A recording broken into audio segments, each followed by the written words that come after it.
What's going on, everybody? LK here, and today we're going to talk about Guilty Gear a little bit. I want to talk about how to look at defense a little bit differently. So when I hear people talk about defense in this game, they almost seem like defeatists. They're like, man, we just have no options. And on other videos, I talked about like FD and how you can use that and some like mindset things of like, hey, you don't have to like win this situation, you just have to like get out. So here I want to talk a little bit more about defensive stack and like unique things you can try to do with your individual characters to help you make choices on defense. Alright, so first we got to think about like what does the game actually give you that everybody can do. So everyone has backstep, you have faultless defense, which I love to talk about, you have IBFD or instant block. So this is instant block, faultless defense, or instant block. This is a 2-frame window, so it is kind of tight. You have jump, you have mash, and last you have YRC. And then we have super. I lied about the other thing being last. We have super, and in super desperation we have gold burst and blue burst. So from here, we can look at what the game has given us, and we can start looking at what our characters have in these contexts to help us make these choices. Let's start with jump, right? So Milia actually has a higher jump than other characters. Chip and May also have this too. So when you pick jump with them, you get further away, so you might escape like certain traps. And not only that, when these characters jump, they're pretty strong, right? So May has the giant anchor, Milia has a million for lack of a better word, air options that she could do to move around, and Chip has 3 jumps and the drill kick that's easier to deal with now, but still like kind of hard to deal with. So as an example here, I'm going to do a string that you see Milia players do a lot, where I'm going to do close slash, and I can't get Milia because her jump is too high. So even though close slash reaches the heavens, I cannot catch her. Against Ram, I will always get her, because her jump does not go as high as Milia's or May's or Chip's. So next, let's look at mashing, right? Some people call it abre, mashing, whatever. So here's important to know how fast your character's buttons are. You might know that some characters have 6-frame buttons, some characters have 5-frame buttons, a couple have 4, and the rare privileged Soul bad guy himself, he's got a 3-frame button. So the reason why people harp on this so much is because not just the speed, but it's really critical in a situation where a character has a good poke throw type of setup. So for example here, I have May doing close slash into command grab, right? So in this case, Milia has a 6-frame button, so I cannot mash out of this.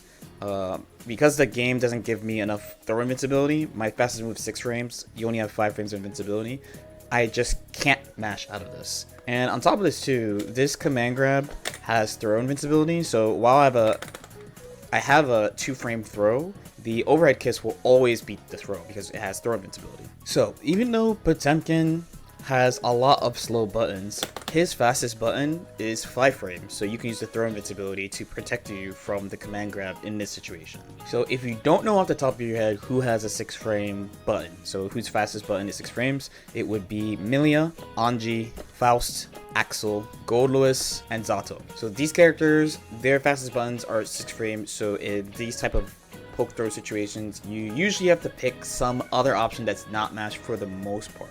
But this is not the only way we can think about like mashing, like how does mashing out of something help us? Okay, so I have Axel versus Nagoriyuki here, and Axel in all GGs has had this button as a really good defensive option because he's really low to the ground and it's fast for him. So remember, he does have a 6-frame button. It's kind of fucked in the throw situation, but it's good in other spots. So I have Nagoriyuki doing this reasonably common approach that he does, where he'll do like backstep, super jump, JS. And I have it too to make sure that it's hitting crouchers here, so it hits really late here. So if you look at it, here's a super jump, I block it. Here's the low, right? I get hit here, I'm crouching, right? And it hits me anyway. And now here's what happens if I 2K. Punish. So he goes right under it. Right under it. So here he would have to basically change his approach to try to hit that, but jump heavy is not a very horizontally large move. It just hits really deep. So all it takes a little walk back for that to live. If you're thinking about pressure, I have an example pressure string here, right, with the dreaded Beyblade. So he has this whole string that he's doing here. Pretty simple example, right? So Axel with his 2K, since we're talking about mashing, there's a bunch of spots where he can just press. So the first spot after the Beyblade, so even though this is 5 frames, this 5P is 5 frames, Axel is so low to the ground that he can hit this with just 100% because he goes under it. So if you didn't press in that spot, his 2K also is pretty big, and again, it's really low. So he could always get under this, to the point that he can go under this from this range, where if I block, I just block. So despite this being a 6-frame button, and you might be like, oh, you know, it's not fast, like, oh, I could strike throw him to death or whatever, it has unique applications because of its property, where he's just really low to the ground. Next, talking about backstep. So this is your backdash. So it's pretty important that you know how much invincibility your backdash has. If you're from Exert or ACR, the backdashes in this game have been pretty homogenized in that the invincibility is always from 4 to 6 frames by character, and then the total duration also varies by character, where in like Exert, for example, like Milia has what, I think it's 11 frame total duration backdash, which is crazy. That's 6 frames invincible. In this game she has a 16 frame total duration, which is still really, really good, but the invul is less. It only has 4 frames. So here I have Nagoto Yuki, who has a 6 frame backdash and 23 frames of total duration. So I have him here against Soul because, you know, maybe you hear it less than before, but definitely pre-patch people are like, man, yo, fuck Soul, he's mad broken, this is mad stupid. But if you look at some Soul things, right, like look at him as a character, a bunch of the moves he likes to use, especially in pressure, they don't have a lot of active frames. So for example, this move is only active for 2 frames. For Fafnir, which is another one, this guard break move, I don't have to say anything about guard break, right? But this move is only active for 3 frames. And even his 5H, which if you get hit by this in the corner, it is party time for Soul. This move is only active for 4 frames. So if you're like me and you play Milia, you have a 4-frame invincible backdash. It is kind of hard to backdash this move. You basically have to be perfect, right? So you might not want to risk it. But with Nagoto Yuki, you have some wiggle room against this. So in a string like this,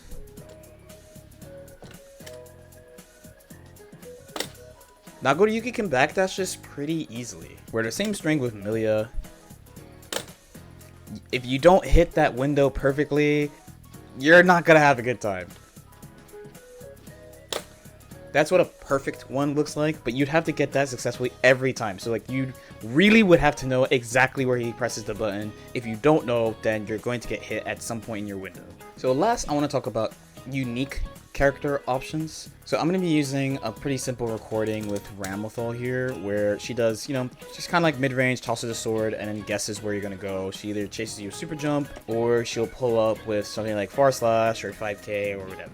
Pretty common guessing game against Ram. So this pressure sequence is pretty much Ramlethal's win condition. You really, really don't want to be here, but occasionally it's gonna happen. We gotta do something about it. So some characters have just unique things to them, like a move that only they have that property on, right? Sounds a little silly, but like I want to use this example for that reason. So if you have this recording, Milia has a higher jump than other characters. Ramlethal can still get up there, but if I use Mirage here, I could take advantage of moving out of the corner. I have upper body invincibility for the first 4 frames, and then after the first 4 frames I have invincibility above the knee, and I can see what's going on all at the same time. And in this example, I will also go through the far slash. So it's on Ram to either do a string like pull up with like 5k, something that recovers faster than like far slash or something, or straight up just acknowledge that I have this as an option and I'm very willing to use it as one of my main selections in this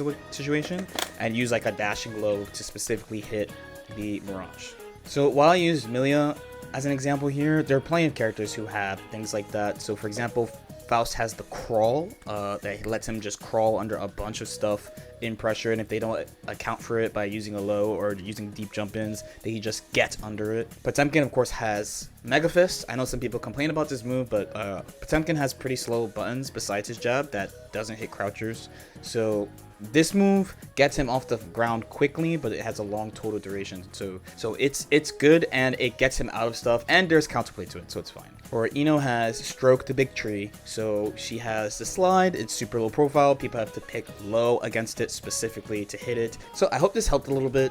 When I see people talk about offense and defense in the game, especially like people on the defending side, again, like I said at the beginning of the video, people just sound like pretty defeatist and like, man, I have no options, or the game doesn't give you enough, where it's not necessarily true. So here you gotta like really dig into your character and like really think about what your character has, even in the scope of those offensive options that are unique to them, that will help you deal with the situation that you're in. So this is gonna take, you know, digging a little bit more into your character and also checking what your opponent is doing to you to try to find a solution. As usual, if you guys have any questions or comments, feel free to leave them in the comment section below. Like and subscribe if you guys feel like it, and I'll see y'all next time. Peace out.